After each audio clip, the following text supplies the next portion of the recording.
God have mercy. Thank you very much for coming, sir. We will continue with the introductions as we proceed. Okay. Now, you see, Bob D, as he's also known, lived up to the billing as the Babalawo, the title that some people are trying to now impose on him. Oh, anyway. Now, the chairman, we're still waiting for him. His Excellency, the governor of Osun State, dancing governor, Governor Ademola Jackson Deleke. The man has turned dancing into an act of governance, so much that when President Tinubu went to Anambra, he too started dancing. Very soon we'll have all our political leaders taking dancing lessons. But in the absence of the chairman, we may well just go straight to business, since Baba is here and Baba cannot wait for anyone. Hunger and poverty. You all know that our guest lecturer knows a lot about hunger and poverty. Not just because she's a farmer of talents, a farmer in the practical sense, a farmer of ideas, but also because he understands the and all the other issues that you can think of, whether it's in Congo or elsewhere in Africa. And as leader of Nigeria, head of state, 1975 to 1979, as a military leader, president, 1999 to 2007. These are practical issues that he had to deal with. Feed the nation. You all know Green Revolution. You all know the poverty alleviation program that President Obasanjo introduced when he was in office. Many books have been written about this, even if he himself has not specifically written a book on poverty and hunger. It is an issue that he has always had to deal with. He's an author. My Command, Nzogu, My Watch, which is in 3 volumes. In one of those volumes of My Watch, Baba devoted about a whole paragraph to talk about Reuben Abati. So abuse me, with due respect, sir. It would be wrong for a son to say his father abused him. You know, he has written Africa in Perspective, a perspective, the issue of Africa, its challenges, and poverty alleviation. It's one of those issues, 1999 to 2007, that the Obasanjo administration confronted frontally. There are many critiques of what he did with it and all of that. But beyond all of that, he's a farmer in the practical sense. Whether he's in Ota, or he's in Isenyi, or he's in Cross River State, this is a man who knows his subject. We're lucky to have him as one of the icons from Nigeria in the 20th and 21st century. And as an Egba man, we are very proud to have him as a father figure in Egba land, where is the Jagumolu of Egba land, where is the Balogun of Owu, where is the Olori Omolu of Ibogun or Laogun. But beyond all of that, apart from being a community leader, he plays on the global stage.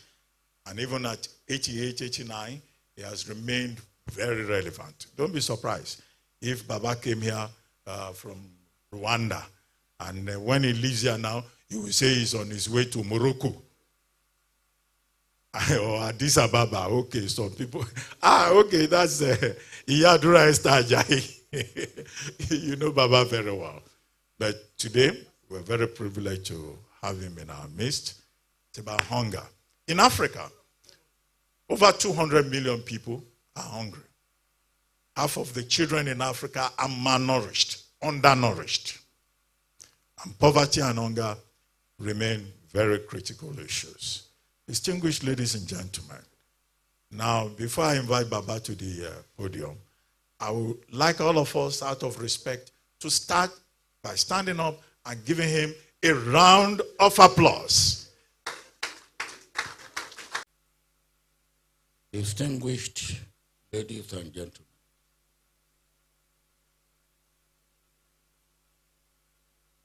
if I'm saying things that are not in logical order, you will have to forgive me. The first thing I want to say is that say why that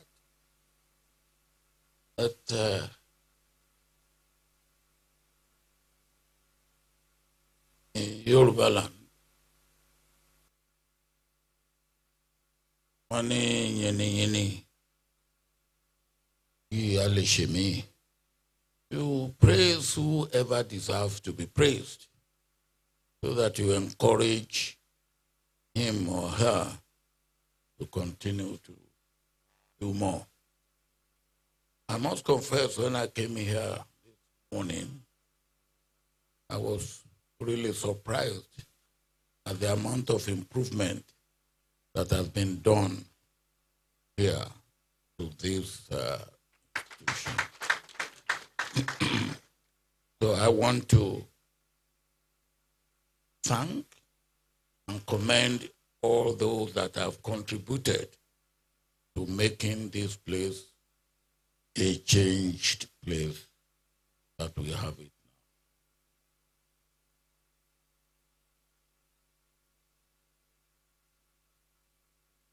now. I was in Dublin attending the Interaction Council meeting when I received Dele's invitation card, putting me as lecturer and giving me the topic of how to end hunger and poverty in Africa. Really, maybe it was my own misunderstanding or your own improper briefing.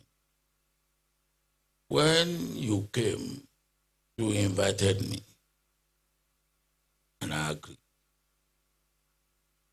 Until I got your invitation in writing and a card, practically a card, my telephone, I did not realize that you also want me to give a lecture.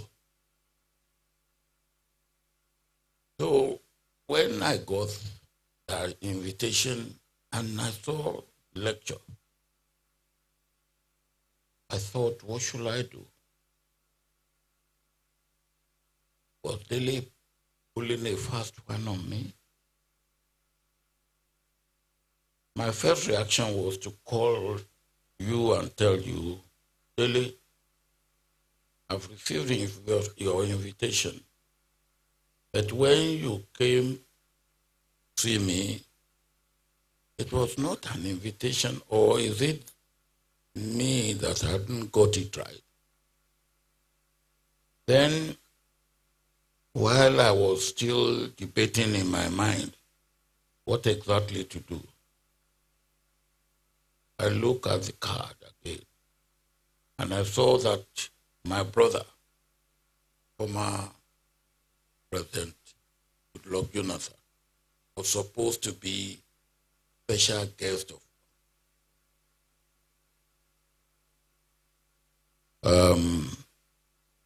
well, while giving me the hard task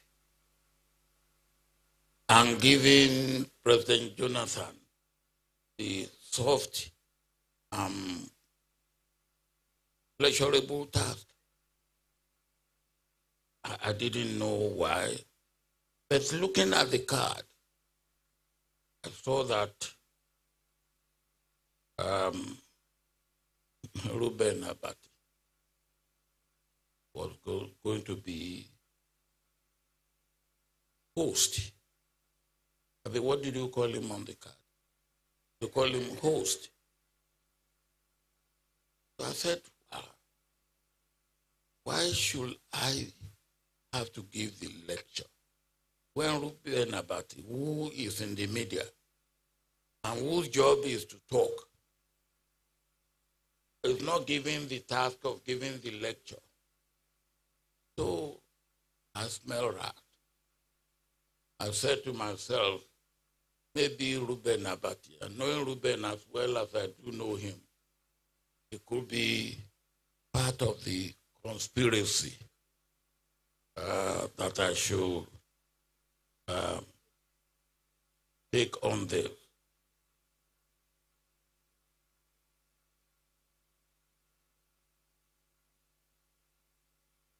However, I gathered myself together and decided that, well, maybe I take on the task because I don't know whether, as Delhi used to be in the past, there's something that he found that I had done wrong and he will want to punish me. Because Delhi himself knows that he was one of those who used to gather to abuse me. Of course, to my own delight and amusement for their ignorance, for which I sympathize with them. And when Delhi saw the light, he became wiser. Well, also fine in dear Lord Joko.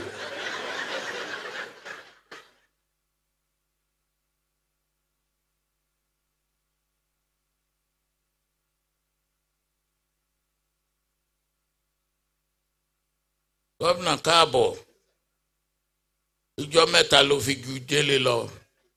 Ayọ̀ kan nú ẹ̀ nítorí ó léètì. Ìjọ méjì. So ìdọ̀bálẹ̀ mẹ́ta mo pé kó máa fún ẹ. Àṣọ di méjì. Délé, take note.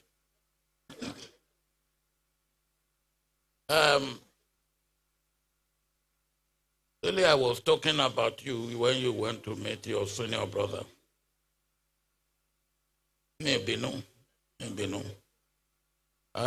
I said I was talking about you, your group, who used to gather to abuse me. And I talk of my own delight and amusement for your ignorance, which as I said, I sympathize. And when you, Delhi, saw the light, you became wiser, and you told me so. Still, as I said, looking at that invitation, it was about it. And even when you heard about it here, not too long ago, you could see that it could have been a conspirator with Delhi in getting me here.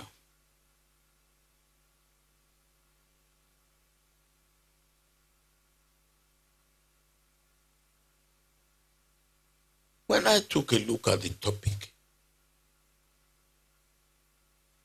of the lecture, I shook my head in disagreement. How do you end? Yes, that will deliberate together mentally on ending hunger. Hunger is hunger. And you either have your stomach filled and you are satisfied, or you have your stomach empty and you are hungry.